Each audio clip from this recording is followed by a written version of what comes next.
Boa noite, pessoal. Boa noite. Meu nome é Franciele. Eu sou fisioterapeuta, né? E nesse módulo vou trabalhar com vocês a matéria de anatomia e fisiologia.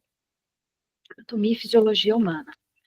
Como é um curso de especialização, né? E vocês já são da área da saúde, a gente espera, né, que já estejam bem ambientados, né, nessa parte de anatomia e fisiologia. E, na verdade, essa matéria vai ser um reforço, uma revisão, né? E eu estou aqui para tirar as dúvidas de vocês do que precisarem também, ok? Vou compartilhar com vocês o material que eu preparei e, de acordo com a apostila, né, a gente vai seguir o nosso roteiro de estudos. Nós vamos falar hoje da página 1 à página 16 de Anatomia e Fisiologia. Só um minuto, por favor, que eu já vou compartilhar a tela com vocês.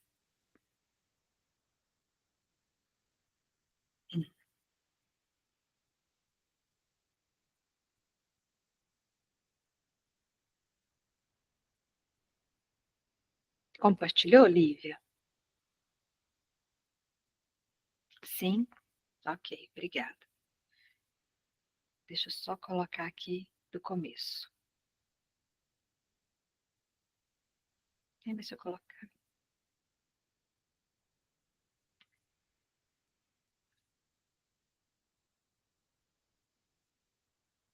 Bom, boa noite, Cláudia, tudo bem? Bem-vinda à nossa aula. Meu nome é Franciele e vou trabalhar com vocês nesse módulo Anatomia e Fisiologia Humana, tá bom? Só um minuto que eu vou compartilhar com vocês o nosso material.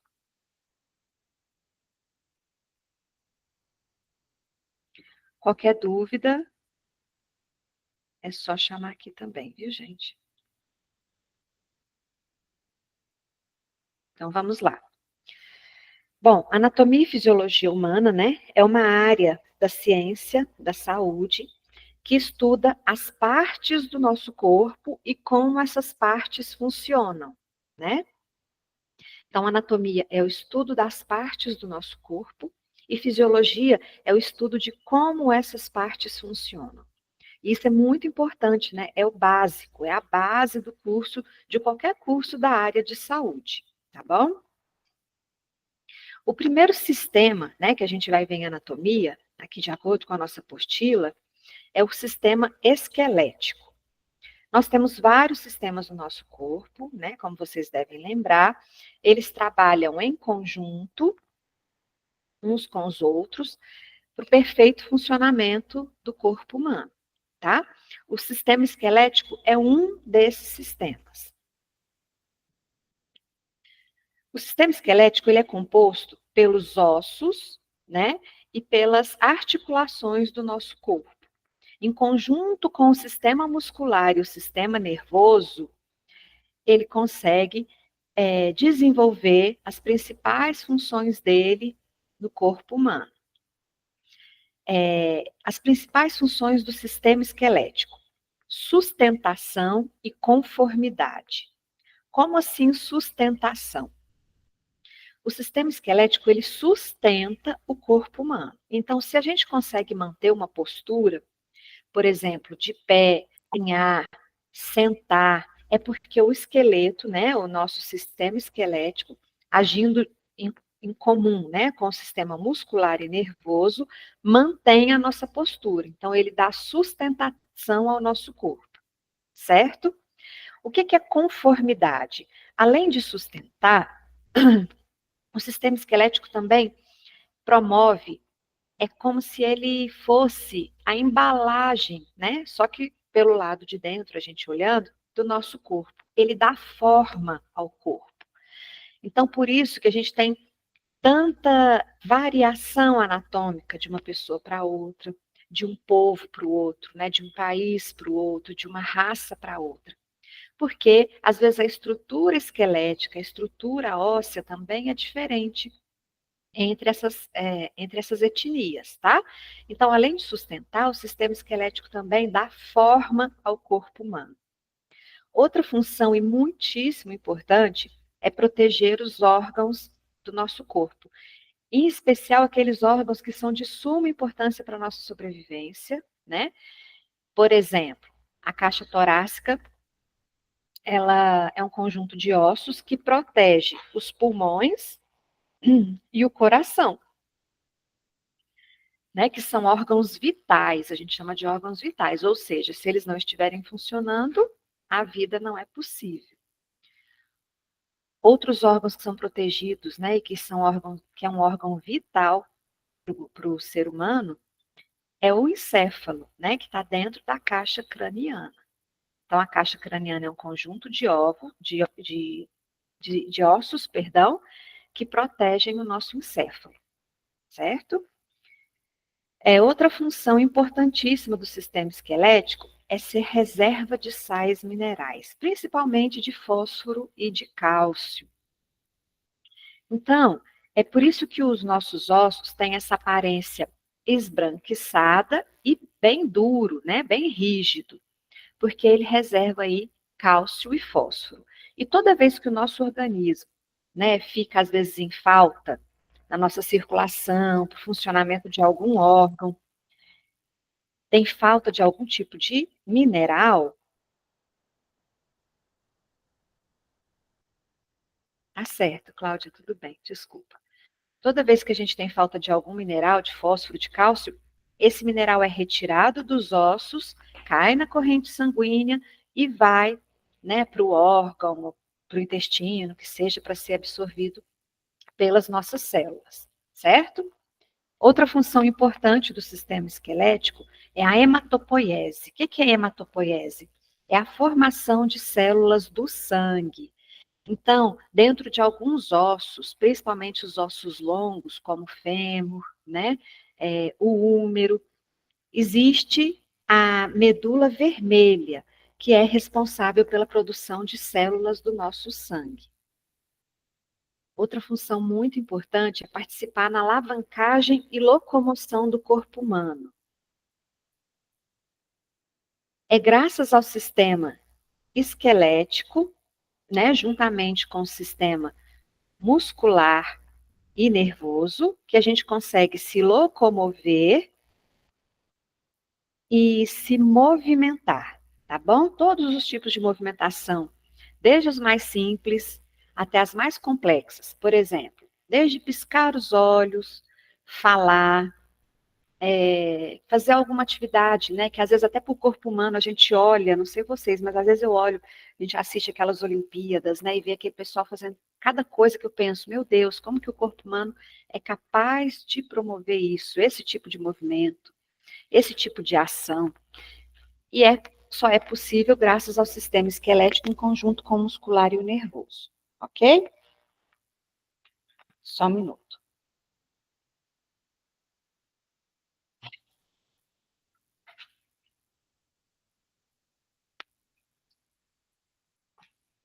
Prontinho.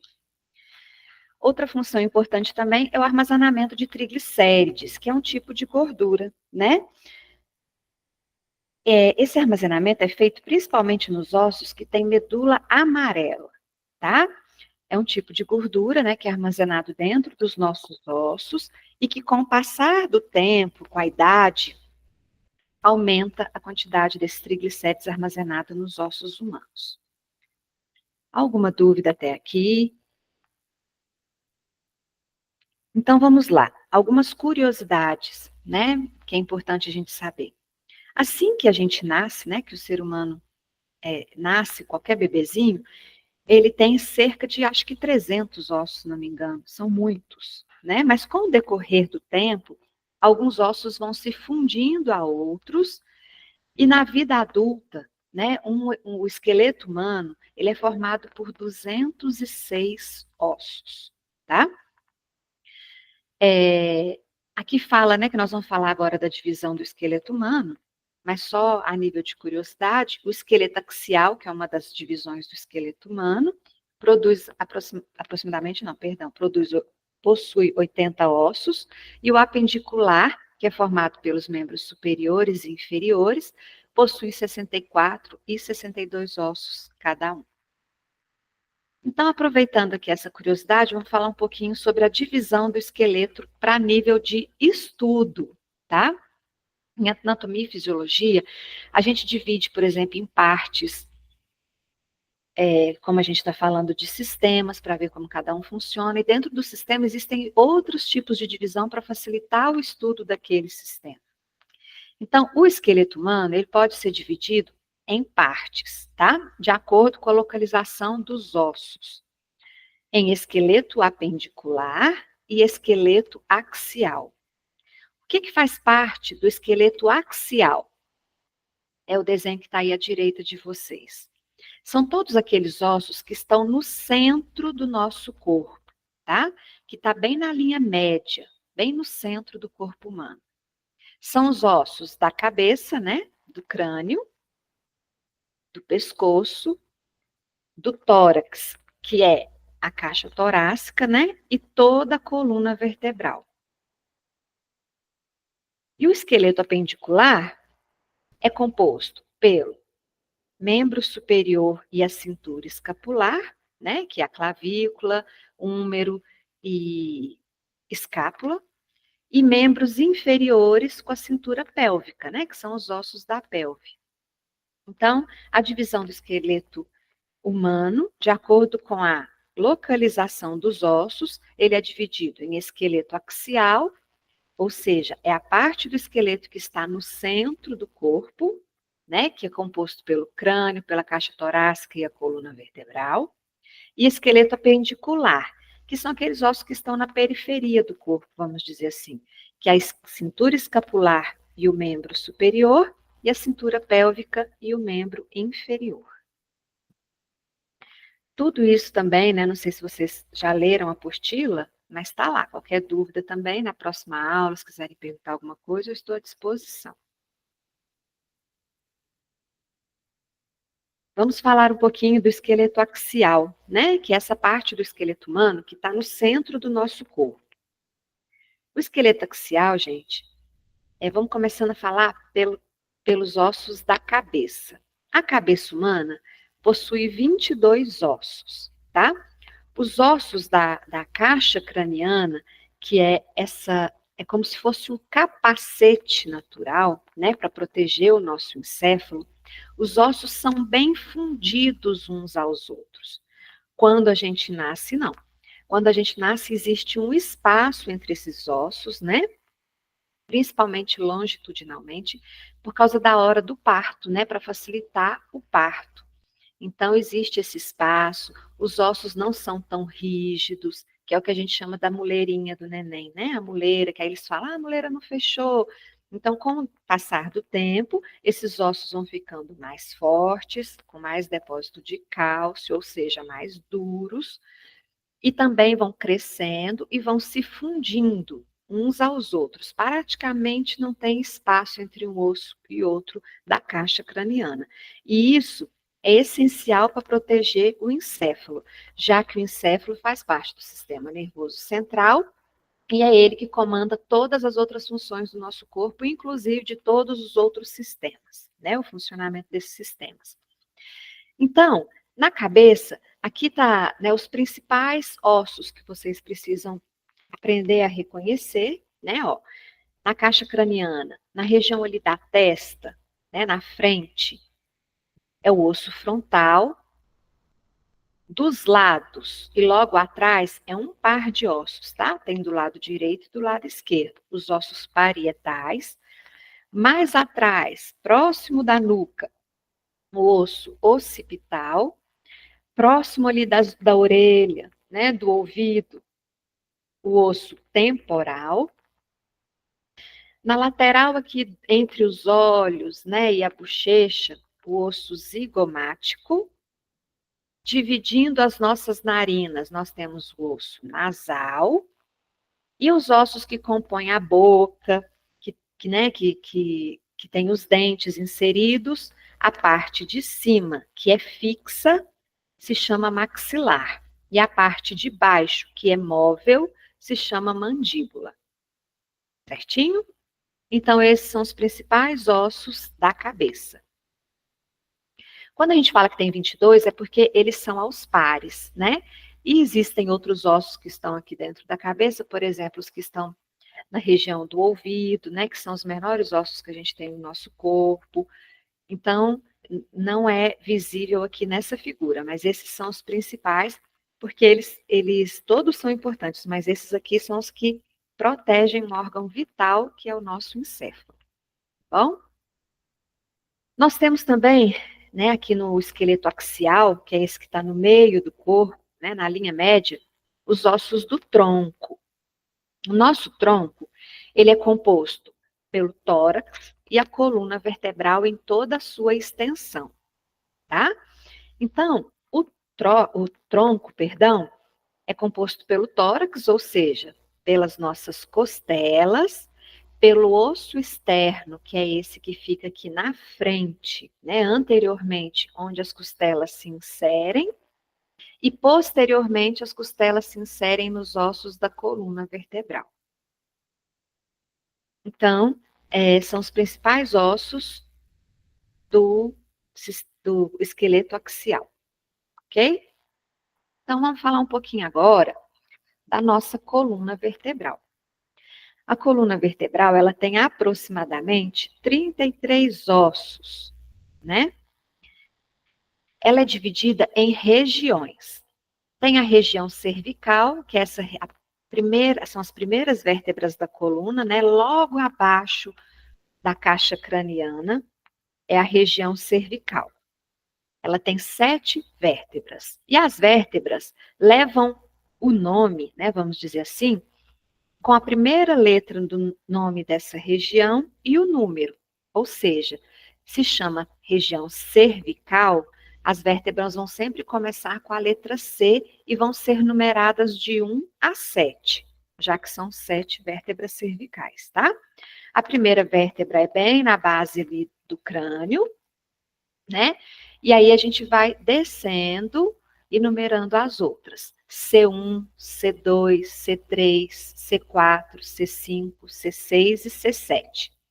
Lembrando que a coluna vertebral, ela não é uma estrutura reta, né? Ela possui curvaturas que a gente fala que são curvaturas fisiológicas, ou seja, tem que ter essas curvaturas, né? Faz parte da anatomia humana.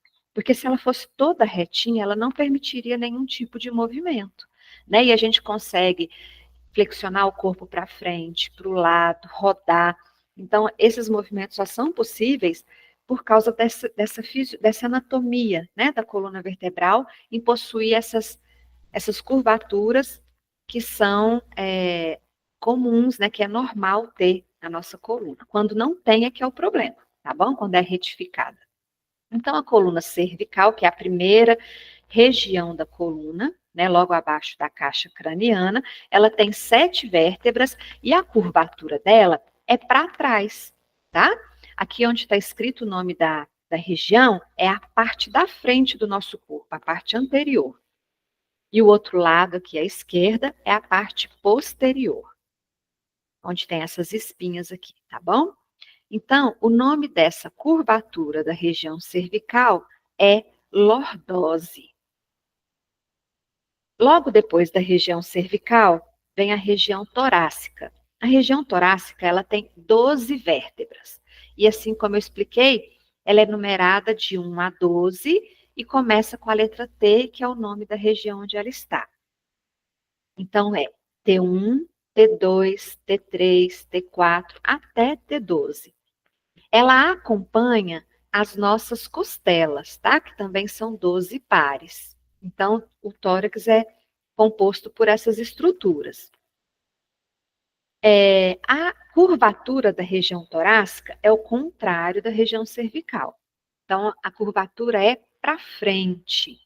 Essa curvatura se chama cifose. Então, quando uma pessoa fala assim, eu tenho lordose, tem lordose mesmo, né? O normal é ter, graças a Deus que tem. Eu tenho cifose. O normal é ter cifose. O problema é quando essa lordose ou essa cifose tem uma angulação muito grande, é uma curvatura muito grande, né? Então, na verdade, a pessoa tem hiperlordose ou hipercifose. Igual as pessoas que são assim mais corcunda, tipo corcunda de Notre Dame, ele tem uma hipercifose, que é um aumento da curvatura da região torácica, certo? Logo depois da região torácica vem a região lombar. A região lombar, ela possui 5 vértebras, né? E como o nome já fala, começa com L. Então, ela tem L1, L2, L3, L4 e L5. A curvatura da região lombar é para trás, é como a cervical também. O nome dessa curvatura também é lordose. Então, toda vez que a curvatura é para trás, ela se chama lordose. Toda vez que a curvatura é para frente, né, é a cifose. É nessa região aqui da lombar onde a gente vê a maior parte dos pacientes com problema na coluna, né? Geralmente é na cervical ou na lombar, tá? É onde também os médicos aplicam as anestesias, né? A RAC, é nessa região lombar aqui, bem? Logo depois da região lombar, vem a região do sacro, tá? O sacro, ele possui 5 vértebras, só que elas são fundidas umas nas outras, ou seja, elas são coladinhas, porque até aqui na região lombar, existe um espaço entre uma vértebra e outra, e esse espaço, ele é ocupado por um disco, que a gente chama de disco intervertebral.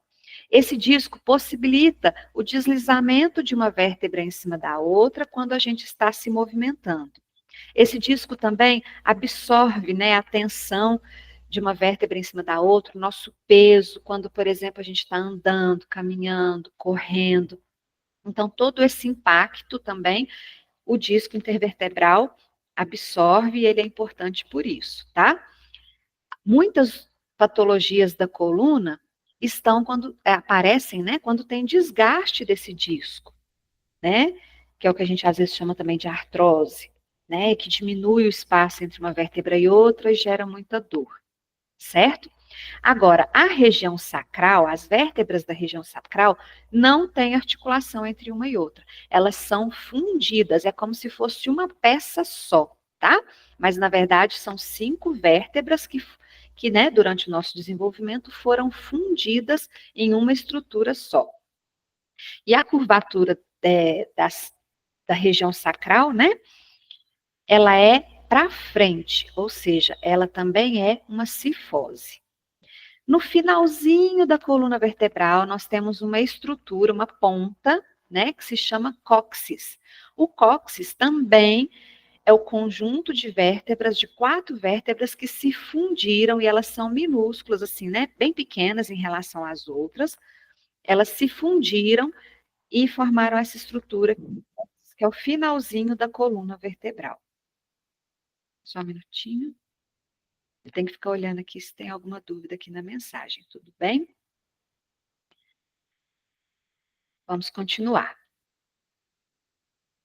E se a gente observar bem o desenho, gente, os ossos da coluna vertebral, eles não têm uma forma, né, padrão. Você vai ver que os da cervical é de um jeito, aqui do lado direito está mostrando para a gente, ó. O corpo é menor, né? O espaço, o forame por onde passa a medula é maior. O da torácica, o corpo já é um pouco mais maior, um pouquinho maior, perdão. E o espaço também. O da lombar, o corpo é maior ainda, né? E com outras estruturas, processo vertebral transverso, né? Com todas essas outras pontinhas, vamos dizer aqui. Então, ela não é padrão, tá? As nossas vértebras têm formas diferentes, tamanhos diferentes, de acordo com a região que ela tem na coluna. Isso, né, é o que caracteriza um tipo de osso irregular, ou seja, não tem um padrão definido. Continuando ainda no nosso esqueleto axial, a gente vai falar agora da outra parte, né, que compõe o esqueleto axial, que é o tórax. O tórax, ele é constituído pela caixa torácica, né, que é o externo e as costelas. E esse externo, gente, ele é um osso fixo, né, que fica aqui na frente, anteriormente ao nosso corpo. As costelas se fixam nele através de uma cartilagem. Ele é dividido em manúbrio external, que é essa parte aqui superior do externo, né, que está em azul, o corpo, que é essa parte lilás, e o processo tifoide, que é a pontinha do externo, certo? As nossas costelas, elas são em número de 24, 12 pares. Então, nós temos 12 costelas do lado direito, 12 costelas do lado esquerdo, tá? Nós temos costelas que a gente chama de costelas verdadeiras. São 7 pares de costelas verdadeiras. Desde a primeira aqui em cima, aí você conta 7. 1, 2, 3, 4, 5, 6, 7. As 7 primeiras costelas é dito verdadeira. Por quê? Porque elas têm uma articulação direto com o externo. Então, tem a costela, que é a parte óssea, tem a parte de articulação, né? Que é como essa parte mais rosinha aí, que liga ela ao externo diretamente. Depois das costelas verdadeiras, nós temos 4 pares de costelas que a gente chama costela falsa, tá? Por que a gente fala costela falsa? Porque essas costelas não se inserem diretamente no externo. Elas se juntam numa articulação só e depois se inserem no externo, tá? Numa cartilagem só. Então, elas não têm cartilagens separadas. E tem também as costelas flutuantes, tá? Que são 2 pares de costela, né? Que não se inserem no externo. Elas realmente são essas últimas aqui. Elas ficam flutuando, vamos dizer assim, dentro da caixa torácica. Ok? Então, a gente falou sobre o esqueleto axial, que é composto pelos ossos que ficam no centro do nosso corpo. Só um minutinho, por favor.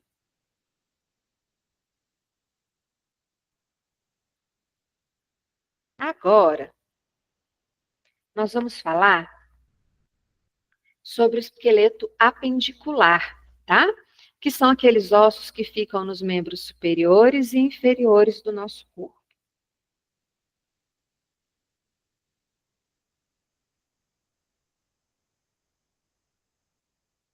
Só um minuto, por favor.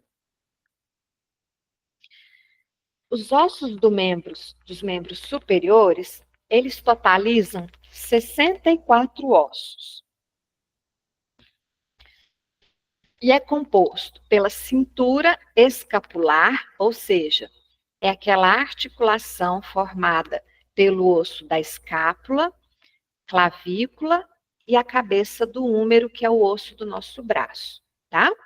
O membro superior é dividido em braço, que é o osso que é entre o ombro e o cotovelo, antebraço, que é entre o cotovelo e o punho, e mão. Os ossos da cintura escapular, como eu falei, é a escápula, clavícula e a cabeça do húmero. O principal osso do braço, na verdade, o único, é o húmero. Os ossos do antebraço são a una e o rádio. E os ossos da mão se divergem em ossos cárpicos, né, ou seja, ossos do carpo, ossos metacárpicos e as falanges, que são os ossos dos dedos. Certinho? Ainda no esqueleto apendicular, nós temos também, né, os membros inferiores, com um total de 62 ossos. Os membros inferiores, eles são compostos pela articulação do quadril, né, coxo femoral, pelos ossos da bacia, exceto o sacro lá atrás, que vocês lembram que o sacro é uma continuidade da coluna vertebral, tá? Então, os ossos da bacia que fazem parte, né, do esqueleto apendicular, que é dos membros inferiores, é o púbis, o isquio e o ilho. que são os ossos da bacia. O fêmur, né, que é o principal osso da coxa. A patela, que é um osso sesamoide que fica ali na articulação do joelho. E os ossos da perna, que é a fíbula e a tíbia, tá? A tíbia, ela é mais interna e um osso maior, né, mais corpulento do que a fíbula, que é um osso mais da parte lateral da perna. No pé, nós temos os ossos társicos, né, que são os do tornozelo, os metatársicos, que são os da continuidade do pé, e as falanges, que são os ossos dos dedos dos pés, assim como na mão, ok? Então, o que a apostila traz para a gente de revisão do sistema esquelético, né, que é importante a gente lembrar, é tudo isso que foi dito agora, né? As funções, a divisão do esqueleto humano em esqueleto apendicular, axial, os principais ossos de cada região, tá? Isso é muito importante saber. Além, né, de ser importante para a profissão, caso vocês também forem fazer, por exemplo, um concurso, né, ou qualquer outra coisa, cai muito, né, questões sobre sistema esquelético, essas divisões também, tá? Alguma dúvida até aqui? Deixa eu ver se entrou mais alguém, ou se foi só a colega até agora.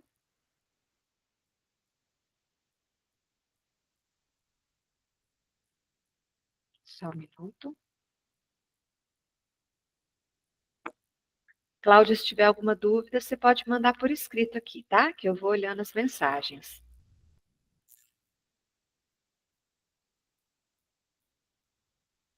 Então, vamos dar continuidade.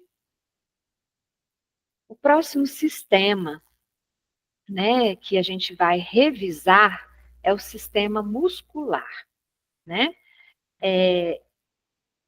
O sistema muscular é composto pelo conjunto de músculos, né, que tem no corpo humano.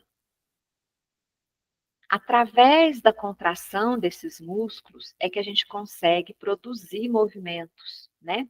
O músculo contrai, ele cria uma tensão nos ossos, né, em cima do nosso sistema esquelético, e através dessa contração, dessa tensão criada e dos estímulos nervosos que vêm do sistema nervoso, a gente consegue movimentar partes do nosso corpo, tá?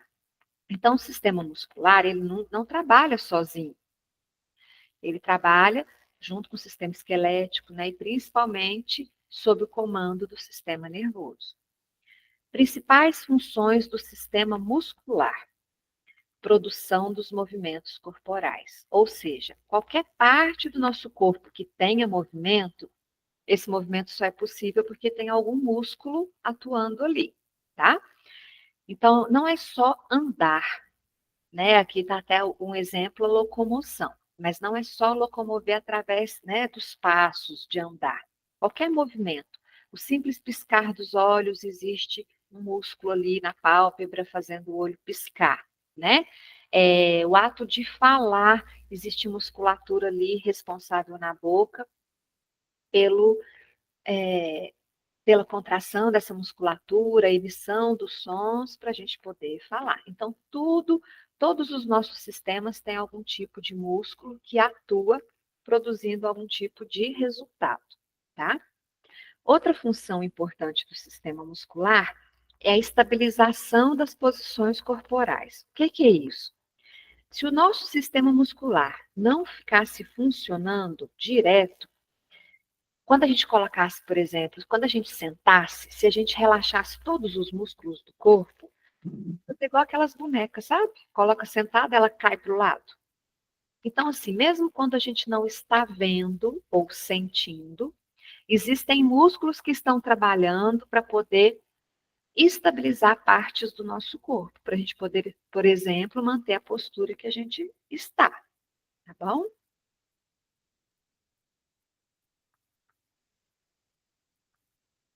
Outra função importante é a regulação do volume dos órgãos.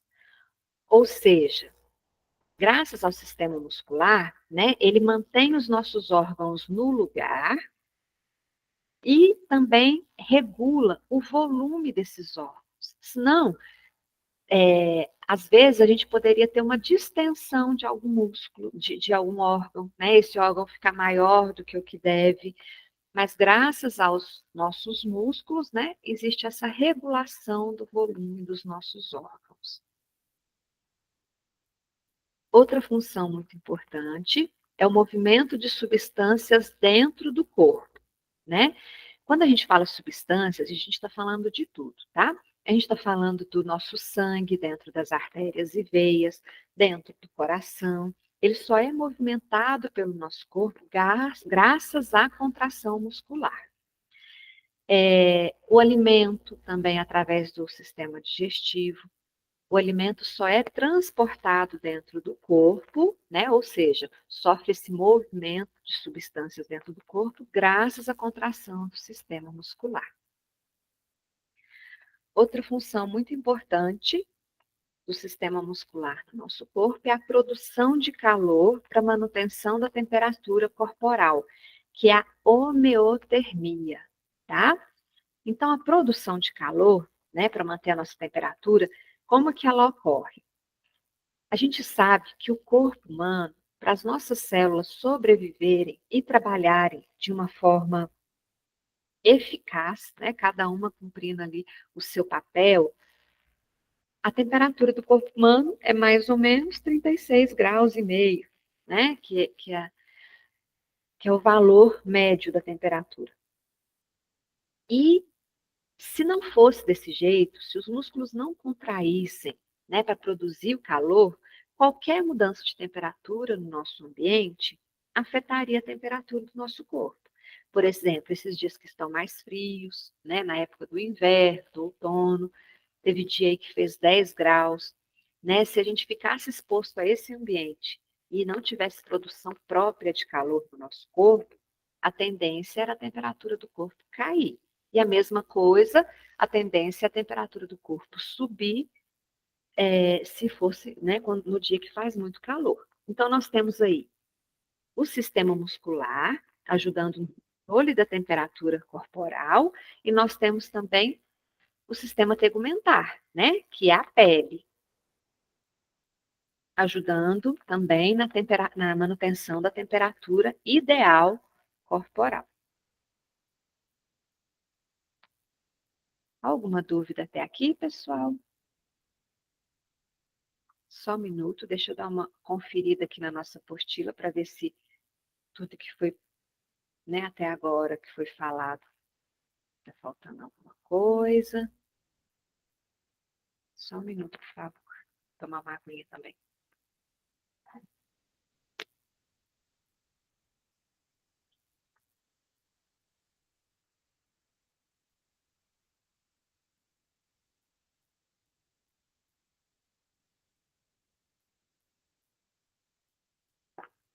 Então, vamos lá.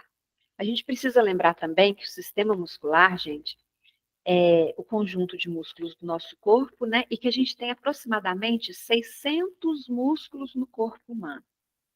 Esses músculos juntos, eles representam 40 a 50% do peso total de uma pessoa, né? Então, por exemplo, uma pessoa de 80 quilos, ela tem 36 a 40 quilos só de músculo, tá? E os músculos, eles têm capacidade, né, de contrair, de relaxar, de gerar tudo quanto é tipo de movimento. Desde esses movimentos que a gente olha, né, por exemplo, andar, correr, nadar, quanto aqueles que a gente não consegue ver, né, que é, por exemplo, o movimento ao longo do tubo digestivo, a circulação do nosso sangue no organismo, tá? Existem, né, 600 músculos. A gente não precisa saber de todos, mas existem músculos que são muito importantes, por exemplo, para a área da enfermagem, né? Quando a gente fala dos injetáveis, vacina, medicação, quando é feito intramuscular, né? Onde geralmente que é feito? Um dos músculos mais utilizados é o deltoide, né? Que é esse músculo da porção, deixa eu ver se está aqui na figura de cima, só um minuto, do ombro. aqui no ombro, né? Ele faz tipo um, um Vzinho, né? Um triângulo com a pontinha para baixo. É um dos principais músculos para a gente aplicar algum tipo de injetável, tá? Outro lugar também que costuma, né, aplicar, principalmente vacina em criança, né? É o músculo da coxa, né? O sartório, que é mais lateral na coxa. O, o glúteo também existem, né, alguns tipos de injetáveis, de injeções, de medicações ou de vacinas que pode ser dado na região glútea. E o abdominal também, por exemplo, na aplicação, a gente vê muito os pacientes com diabetes aplicando insulina nessa região, certo? Então, depois dá uma olhadinha, né, nesse conjunto de músculos que são importantes. Eu vou falar só alguns. Na cabeça, por exemplo, né, a gente tem o músculo frontal, que acompanha essa região do osso frontal, que a gente falou lá no sistema esquelético, que é essa musculatura aqui na região da testa, né? A gente tem vários músculos faciais, inclusive alguns responsáveis pela mastigação, né, pela movimentação da boca, da fala. A gente tem o músculo temporal, que também fica aqui na cabeça, né, na caixa craniana, só que fica lateralmente. A gente tem o músculo esternocleidomastoide, que é um músculo que vai desde a base da cabeça, perto da orelha, até lá na clavícula, né? Esse músculo costuma, sabe quando a gente dá torcicolo, né, que fala não consegue mexer o pescoço direito, esse músculo costuma estar bem tenso. O trapézio, que é esse que a gente fala que a gente carrega o mundo nas costas, né? Que é aqui da região superior do tórax, entre o pescoço e o nosso corpo, é onde mais acumula tensão, nódulos de tensão, né?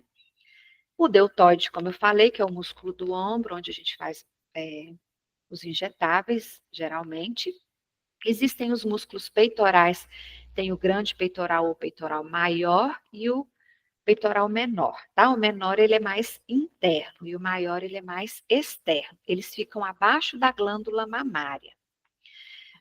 Os músculos principais dos membros superiores é o bíceps braquial, né, que fica na região anterior do braço, e a gente também tem no antebraço o flexor e o extensor dos dedos, certo?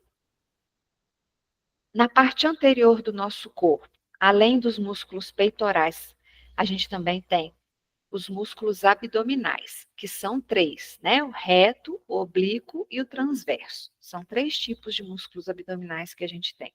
Cada um fica num sentido, tá? Aquele que dá os gominhos, vamos dizer assim, na frente do abdômen, é o reto abdominal. Aquele que fica mais definido na lateral, perto da cintura, é o oblíquo, tá? E na região dos membros inferiores, na parte anterior, na coxa, nós temos o músculo femoral, né? Que a gente tem também o reto femoral, na verdade, que também é chamado de só femoral. Na região lateral, a gente tem o sartório. Na região que vai assim, tipo, perto da cintura, da bacia, até a parte de dentro do nosso joelho, a gente tem um grande adutor. Né? Na parte lateral da coxa também a gente tem o vasto lateral e na parte de dentro o vasto medial. E na parte anterior da perna, né, a gente tem o tibial anterior. Olhando o corpo humano posteriormente, ou seja, de costas, o primeiro músculo que a gente olha, né, que a gente tem uma visão, são os músculos occipitais, que ficam na base do crânio, já no finalzinho, ali no início da coluna cervical, tá? A gente tem o esternocleidomastoide, que é aquele que eu falei para vocês que gera muita tensão. A gente tem o trapézio também, que é o que mais tem nódulos, né, no nosso corpo, que é o músculo que a gente fala que segura o peso, né, do mundo nas costas. A gente tem a parte posterior do deltoide. No membro superior, a gente vai ver na parte posterior o tríceps, que é aquele músculo do tchauzinho, né? Nas nossas costas, a gente tem um músculo bem grande, que a gente chama de grande dorsal, porque ele pega praticamente as costas inteiras. Ele tem duas porções, a do lado direito e a do lado esquerdo, tá? Ali onde ainda fica a escápula, né, nós também temos o infraespinhoso, o supraespinhoso e o subescapular. Na região glútea, a gente consegue ver o grande glúteo, né? Ou glúteo máximo, porque nós temos três porções de glúteo. Nós temos o máximo, o médio e o mínimo, né? Mas o que é mais palpável, que é onde, por exemplo, aplica os injetáveis, é no grande glúteo ou glúteo máximo, tá? Na parte posterior da coxa, a gente vê o bíceps femoral, né? Porque é um músculo que tem duas cabeças, vamos dizer assim, duas porções, por isso que é chamado de bíceps femoral. E nós temos o músculo da panturrilha, que é composto pelo gastrocnêmio e pelo sóleo, tá? E em continuidade com esses músculos, nós temos o tendão de Aquiles, que é o que insere esse músculo da panturrilha no pé, ok? Só um minuto.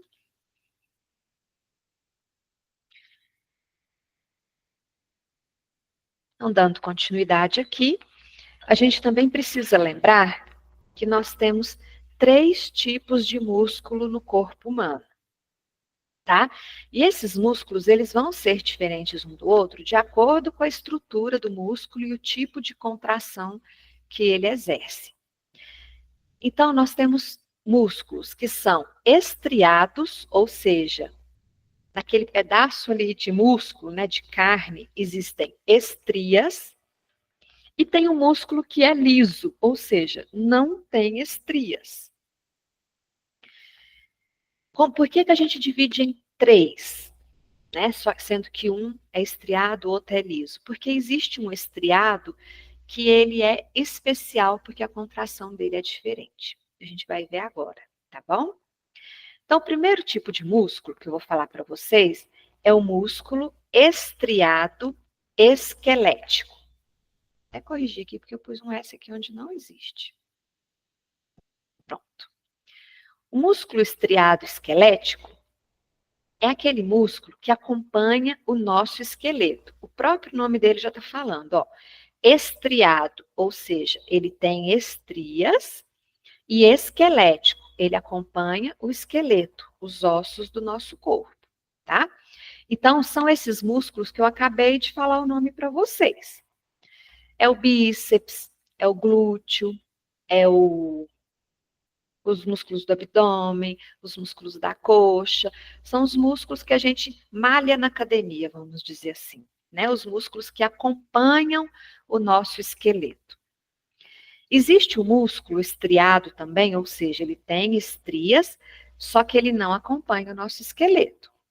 É o cardíaco. O único exemplo de músculo cardíaco que nós temos é o coração humano, certo? E existe o músculo liso. O que é o músculo liso? É aquele que não tem estrias. O músculo liso, o principal exemplo dele são os nossos órgãos, né? Os principais exemplos, porque são vários. Os nossos órgãos e os vasos sanguíneos. Então, por exemplo, o fígado humano é um exemplo de musculatura lisa. O fígado é um músculo que não tem estrias, então a gente chama ele de músculo liso. Os nossos rins, o nosso estômago, né, os nossos vasos sanguíneos, artérias, veias, tudo tem músculo liso na composição, tá? Por que tem músculo? Tem que ter músculo, senão como é que eles vão funcionar? Né? Todos os nossos órgãos e vasos sanguíneos funcionam através da contração e relaxamento. E o que contrai e relaxa é músculo, certinho? Então, agora vamos falar sobre o tipo de contração. O músculo estriado esquelético, que é aquele que acompanha o esqueleto, né? O bíceps, o glúteo, a contração dele é voluntária, ou seja, ele contrai quando eu quero, né? Se eu quero pegar um objeto, eu vou contrair voluntariamente os músculos do meu braço, dos meus dedos. Se eu quero andar, eu vou contrair os músculos da coxa, da coluna, do abdômen, para eu poder andar, ficar na posição ereta, né? Ficar de pé. Então, são contrações voluntárias que dependem da nossa vontade. O músculo esquelético, o músculo estriado cardíaco, a diferença dele com o esquelético é justamente o tipo de contração, né? A contração dele é involuntária, ou seja, não depende da nossa vontade, né? O coração bate sem a gente querer e para sem a gente querer. Então, contração do coração, que é um músculo estriado cardíaco, ela é involuntária, certo? Existe também o músculo liso.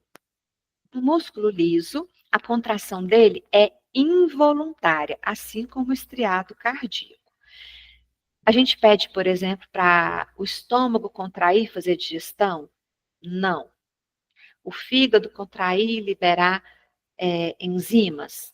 Não, né? As nossas artérias, as nossas veias para carregarem o nosso sangue, distribuir pelo corpo? Não. Então, o tipo de contração do músculo liso é involuntária, certo? Então, recapitulando, nós temos 3 tipos de músculo no nosso corpo. O músculo estriado esquelético, que a contração é voluntária, e o exemplo são todos aqueles músculos que acompanham o nosso esqueleto, por exemplo, glúteo, bíceps, tríceps, gastrocnêmio, etc. Nós temos o músculo estriado cardíaco, cuja contração é involuntária, ou seja, independe da nossa vontade, e o exemplo é o coração. E nós temos o músculo liso, que a contração é involuntária também, independe da nossa vontade, né? E o exemplo são os músculos que a gente tem em outros órgãos, por exemplo, a bexiga, o estômago, os vasos sanguíneos. Ok? Alguma dúvida? Cláudia? Não? Então vamos continuar.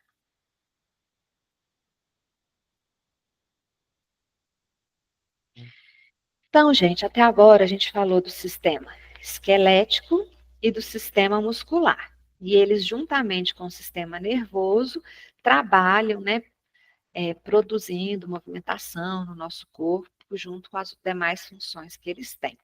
Certinho? Só um minuto. Agora nós vamos falar sobre o sistema cardiovascular.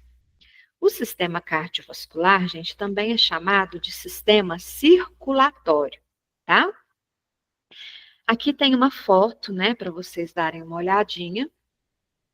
O que está de vermelho são artérias, o que está de azul são veias, tá bom? Daqui a pouco a gente vai falar sobre esses vasos sanguíneos. Então, gente, só um minutinho. Deixa eu acompanhar aqui pela apostila, ver se eu não deixei de falar nada, né? Ah, perdão, viu? Perdão. Antes de eu falar do sistema cardiovascular, eu vou complementar uma coisinha aqui a respeito dos músculos ainda, certo? Os músculos ainda podem ser classificados de acordo com a situação deles. Por exemplo, se eles são mais superficiais ou se eles são profundos, tá? Também podem ser classificados quanto à forma, né? Se são músculos longos, se são músculos curtos ou se são músculos largos, tá? Também podem ser classificados quanto à disposição das fibras, por exemplo, reto, transverso e oblíquo, que é o exemplo que a gente tem dos músculos abdominais. E também podem ser classificados quanto à origem e inserção. Aí tem um vídeo que vocês podem assistir, né, dando exemplo, no endereço que tem aqui na apostila, tá bom? Quanto à função também, a gente pode classificar os músculos, tá? Como agonistas, antagonistas e sinergistas. Onde agonistas são os músculos principais, né, para fazer um movimento. Então, por exemplo, eu quero dobrar o cotovelo. O músculo agonista de dobrar o cotovelo é o bíceps, né? O bíceps do braço, tá? Existem os antagonistas, que são aqueles músculos que fazem o movimento oposto, tá? Aos agonistas. Então, se o bíceps faz o cotovelo dobrar, o músculo antagonista dele no movimento é o tríceps, porque o tríceps faz o cotovelo estender, certo? E existem os sinergistas, que são aqueles músculos que participam estabilizando as articulações, para não ter nenhum movimento indesejável durante, né, a ação principal do músculo. Então, por exemplo, eu quero levantar o. Deixa eu ver. Eu quero levantar o braço bem alto. Mas para isso eu tenho que estabilizar o meu corpo no chão, porque se eu tentar levantar o braço, às vezes eu posso desequilibrar e cair. Então, vão ter os músculos agonistas que vão fazer eu levantar o braço bem alto, mas vão ter os músculos sinergistas, que são aqueles que vão trabalhar segurando o meu corpo, estabilizando naquela postura, para mim não cair, para mim não perder o equilíbrio, certo? E também tem os músculos fixadores, né, que estabilizam a origem do agonista, ou seja, de onde que aquele músculo sai. Porque o músculo ele tem um lugar onde ele nasce, vamos dizer assim, né? E onde ele acaba, o início e o fim dele, onde são as duas pontas desse músculo, né? Os músculos fixadores são aqueles que ficam sobrepondo, estabilizando ali a origem e a inserção dos outros para ele poder trabalhar de forma eficaz. Ok? Perdão, tinha ficado esse pedacinho aqui sem comentar com vocês. E agora a gente vai falar sobre o sistema cardiovascular ou sistema circulatório.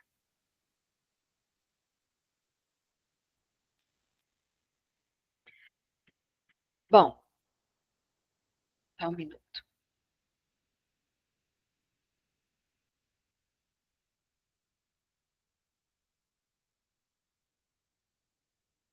O sistema cardiovascular ou circulatório é aquele sistema que tem a função básica, né, de levar nutrientes e oxigênio a todas as nossas células, certo?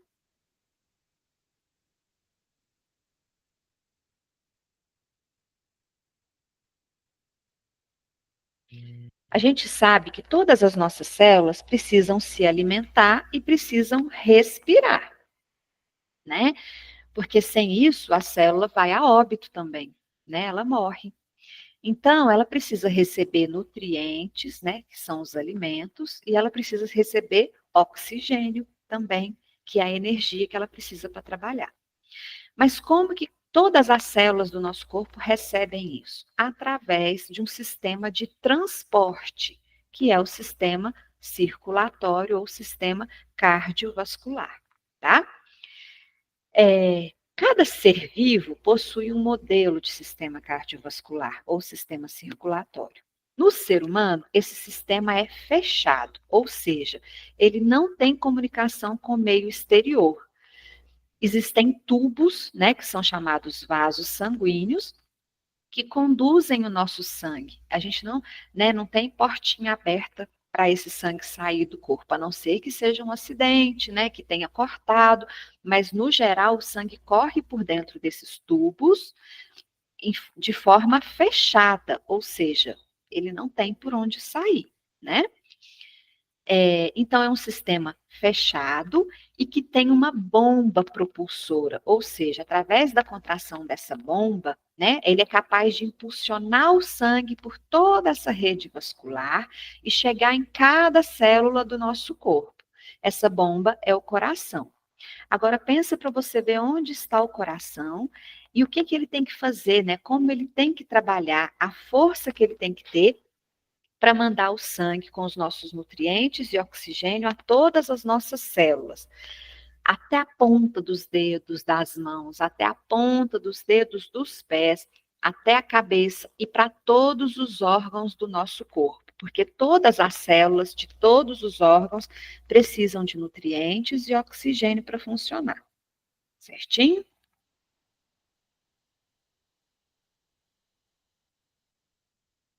Então, vamos lá. Aqui tem a imagem do coração, né, para a gente poder estudar. O coração é é um órgão muscular estriado de contração involuntária, né? E ele possui 4 câmaras principais, que são os 2 átrios e 2 ventrículos, tá?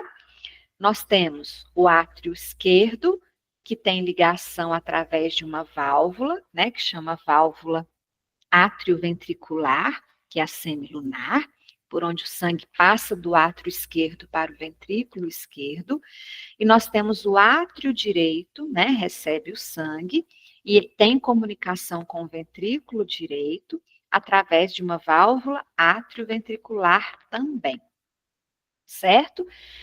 Então, essa é a constituição do coração. São as 4 câmaras.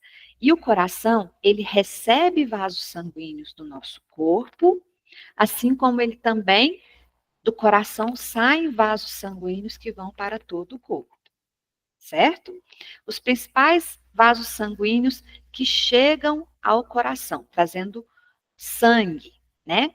É a veia cava. Tem a veia cava superior, que traz o sangue da parte superior do nosso corpo, e a veia cava inferior, que traz o sangue proveniente da parte inferior do nosso corpo, certo? E nós temos também vasos, grandes vasos sanguíneos, né, que levam o sangue do coração para outras partes do nosso corpo, né? Que são as artérias. A principal delas, a artéria aorta, né, que vai se dividindo no caminho, levando sangue oxigenado para todo o nosso corpo. E nós também temos a artéria pulmonar, que leva o sangue do coração para ser filtrado no nosso pulmão e oxigenado lá no nosso pulmão. Certinho?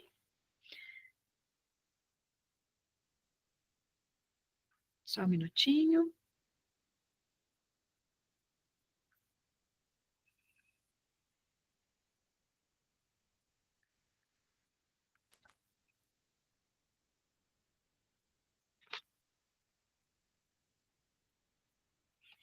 Além do sistema circulatório, né?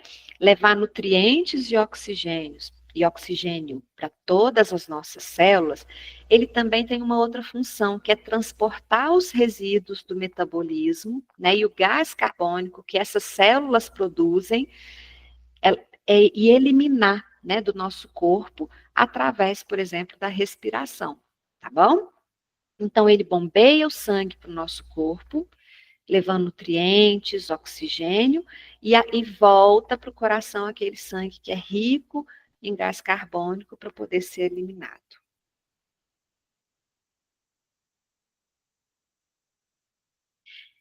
Como foi falado, o coração tem 4 partes, né? Só recapitulando aqui, antes da gente passar para frente, 4 câmaras, ou seja, 4 cavidades.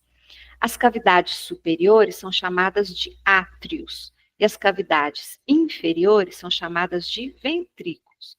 Os átrios e os ventrículos, eles estão em comunicação, tá? Mas só átrio direito com ventrículo direito, átrio esquerdo com ventrículo esquerdo. Não existe comunicação entre os átrios ou entre os ventrículos, porque senão o sangue vai se misturar, né? O sangue já filtrado com o sangue cheio de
Pessoal, perdão, probleminha técnico, né? O computador travou, eu tive que desligar e ligar novamente, mas já estamos terminando, tá bom? Deixa eu só compartilhar com vocês aqui o restante da aula. Só um minuto, por favor.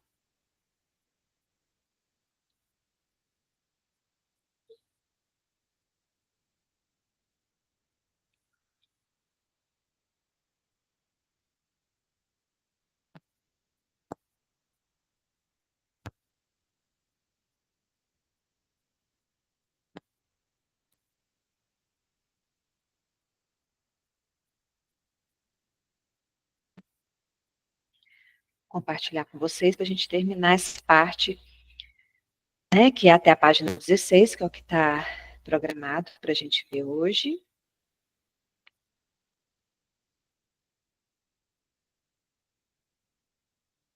Vamos lá.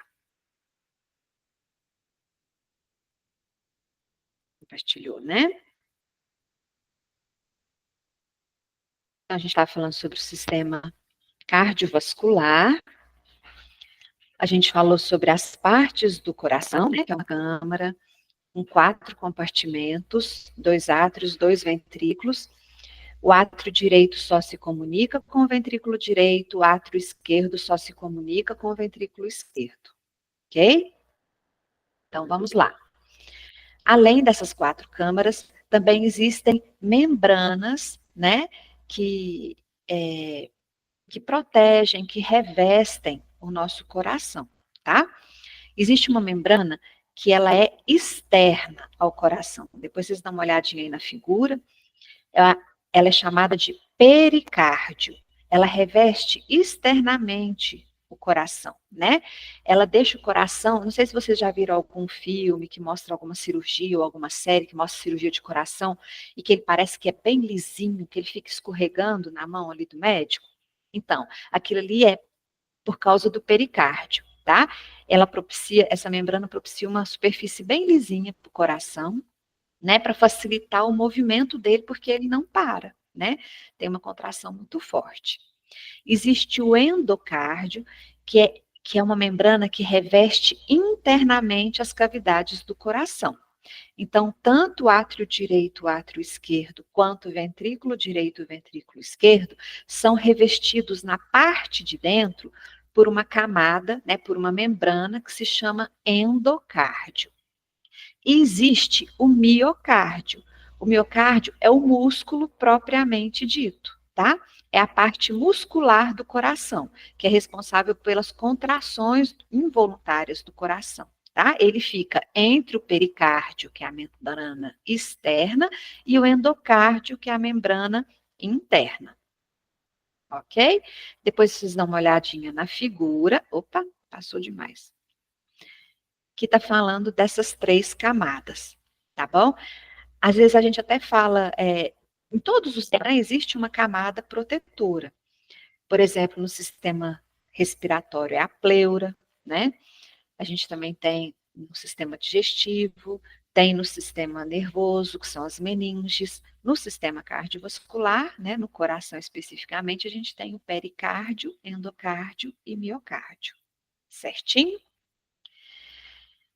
Então, a gente já falou sobre as partes do coração, a gente já falou sobre as membranas que revestem interna e externamente esse coração. Agora a gente vai falar sobre os vasos sanguíneos do nosso corpo, ok? Nós temos veias, artérias e capilares. Existe também um outro sistema, que é o sistema linfático, né, que não vem ao caso nesse momento, mas ele é um sistema também de vasos que trabalham juntamente com o sistema cardiovascular, ajudando o sistema cardiovascular na função dele. Certinho? Então vamos lá. As veias, gente, são vasos sanguíneos que levam sangue vindos do nosso corpo, de qualquer parte do corpo, para o coração. Ou seja, todo vaso sanguíneo que chega com sangue no coração leva o nome de veia, tá? Antigamente, era uma denominação diferente, né? Eles falavam que artéria carregava sangue arterial, ou seja, rico em oxigênio, e veia carregava sangue venoso, que é rico em gás carbônico. Hoje já caiu por terra isso, tá? Porque a gente tem veia pulmonar que carrega sangue arterial e tem artéria pulmonar que carrega sangue venoso. Então, essa definição não é a correta, tá? O que é correto é o seguinte: todo vaso sanguíneo que chega no coração levando sangue para o coração é uma veia. E todo vaso sanguíneo que sai do coração levando sangue do coração para qualquer outra parte do corpo é uma artéria, certo? Então, por exemplo, existe uma veia, né, que é a veia cava, que vem do corpo e traz sangue para o coração. Leva o nome de veia porque está chegando no coração com sangue. A veia que sai do pulmão com sangue já oxigenado, bonitinho, e sai do pulmão para o coração, é a veia pulmonar. Ela está chegando no coração, trazendo sangue. Já a artéria, que sai do coração e vai para o pulmão, chama artéria pulmonar, porque é um vaso sanguíneo que está saindo do coração. Existe também a aorta, que é uma artéria calibrosa, né, que sai do coração levando o sangue do coração para outras partes do corpo, ok? Além da veia e da artéria, existem os capilares sanguíneos. Os capilares, gente, eles são as terminações das veias e das artérias, né? Eles levam sangue para os tecidos, porque a artéria e a veia já é muito fininha, porém o capilar é mais fininho ainda, né? Para poder chegar em todas as nossas células. Eles ligam as veias às artérias, né? Então, numa ponta ele está deixando sangue e nutriente e oxigênio, e na outra extremidade levando para as veias o gás carbônico, os resíduos metabólicos que está saindo das células, certinho? Mais uma coisa que a gente precisa lembrar. As veias, elas são mais finas, né? Tem o calibre mais fino, você pode ver até pela figura. A parede dela é um pouco mais fina. E ela é mais superficial no nosso corpo. Então, sabe quando a gente olha assim, por exemplo, no braço de uma pessoa, né? Principalmente se a pessoa for mais clarinha, da pele mais clarinha, e a gente vê até as veinhas assim meio esverdeada na pele dela, aquilo ali é veia, não é artéria, tá? A artéria, ela é mais calibrosa e ela é mais interna, ela fica mais protegida. Por quê? A artéria, né, como a definição já fala, ela é um vaso sanguíneo que está vindo do coração. Então, a pressão dentro da artéria, do sangue, é maior do que na veia, porque o coração, né, bombeou, fez força e jogou com muita força esse sangue dentro da artéria. Então, a pressão do sangue dentro da artéria é maior, né? Então, ela precisa estar mais protegida. Ela passa mais de forma mais interna no nosso corpo, ela está mais interna, tá? A veia já é o contrário, né? A pressão na veia já é menor, porque ela está voltando com o sangue do nosso corpo para o coração. Então, o calibre dela é menor, porque a pressão do sangue dentro da veia é menor. Inclusive, como técnicos de enfermagem, né, como na área da saúde, quando vai fazer coleta, por exemplo, de sangue, o que vocês funcionam ali, coleta o sangue, é na veia, tá? Não é na artéria. Justamente porque a veia está mais superficial, é mais fácil, né, da gente pegar e coletar, e também porque a pressão na veia é menor, tá? Porque se fosse uma artéria que a gente perfurasse ali, ia jorrar sangue para todo lado, né? Tem até um caso que fala exatamente isso. Se uma pessoa corta uma veia, o sangue vai escorrer, tá? Você vai ver o sangue escorrendo. Agora, se uma pessoa corta uma artéria, você vai ver o sangue jorrando, por causa da pressão que existe dentro da artéria. Ok?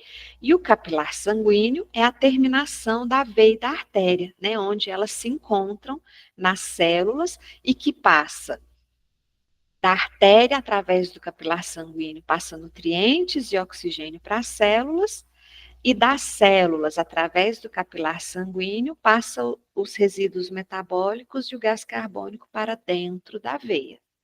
E aí, dessa veia vai retornar para o coração, no coração vai para o pulmão, para poder ser oxigenado, fazer troca gasosa, né? Ser filtrado e depois retornar para o restante do corpo novamente. Esse é o sistema cardiovascular. Deixa eu só conferir aqui. Tá. O sistema cardiovascular, gente, já estou terminando, tá? Também divide, e na próxima aula a gente vai começar a partir daqui, né? Eu vou terminar nessa observação e a gente vai retornar nessa observação na próxima aula.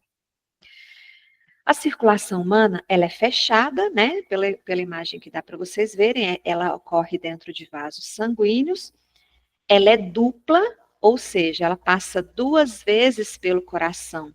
Um ciclo da nossa circulação passa 2 vezes pelo coração, tá? Uma vez para ser bombeado para os pulmões e uma vez para ser bombeado para o resto do corpo.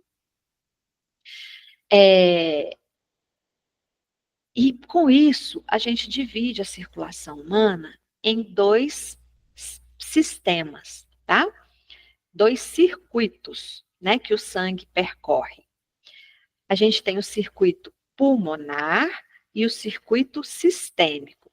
O circuito pulmonar também é chamado de pequena circulação ou circulação pulmonar.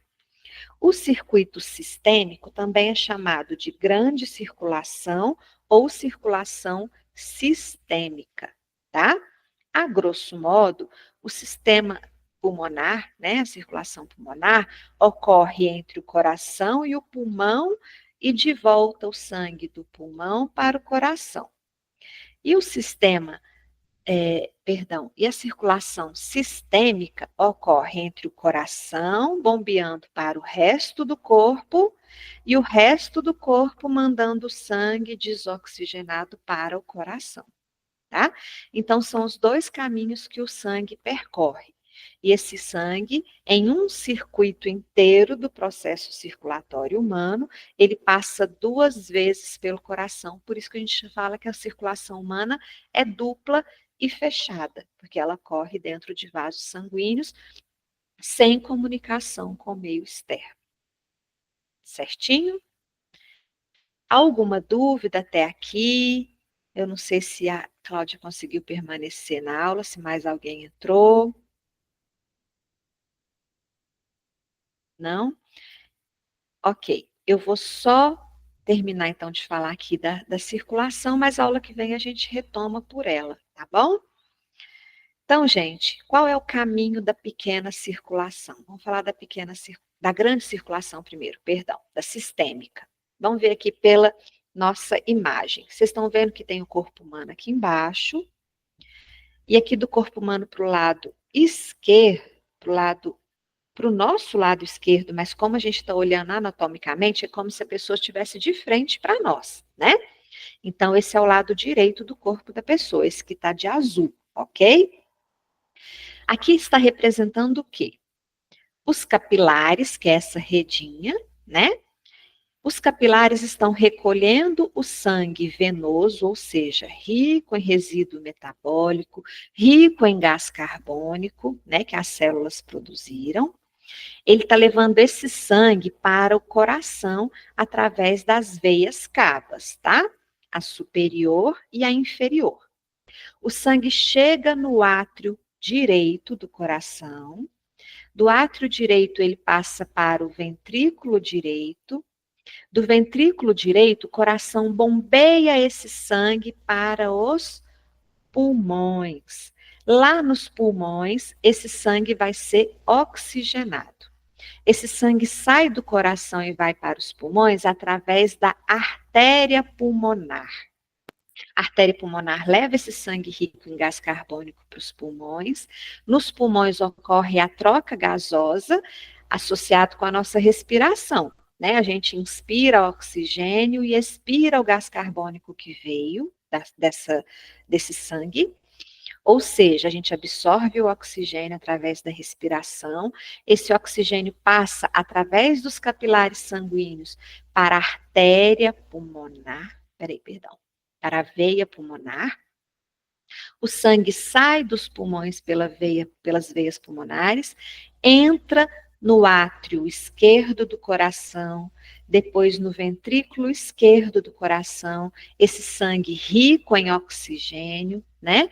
E depois ele é bombeado do coração para todas as células do nosso corpo através da artéria aorta, tá? E ela vai se dividindo em calibres menores através dos tecidos que ela vai passando. Então, a grande circulação é esse caminho, né, do sangue pelo nosso corpo, e a pequena circulação é o caminho que o sangue faz entre o coração, os pulmões e o coração novamente. Bom, pessoal, o que a gente tinha para ver hoje da apostila, né, são esses 3 sistemas: esquelético, muscular e cardiovascular. Se tiver ficado alguma dúvida, né, a hora que vocês puderem assistir essa aula, anotem as suas dúvidas e na próxima aula me retornem com essas dúvidas para a gente poder conversar a respeito, né?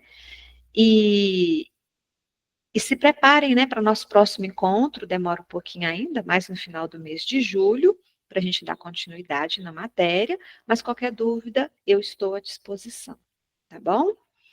Então, boa noite a todos, um bom descanso para vocês, um bom final de semana, um ótimo módulo, né, um ótimo curso, e até o nosso próximo encontro. Boa noite, Lívia, obrigada pelo apoio, viu? E boa noite, Cláudia, obrigada por participar.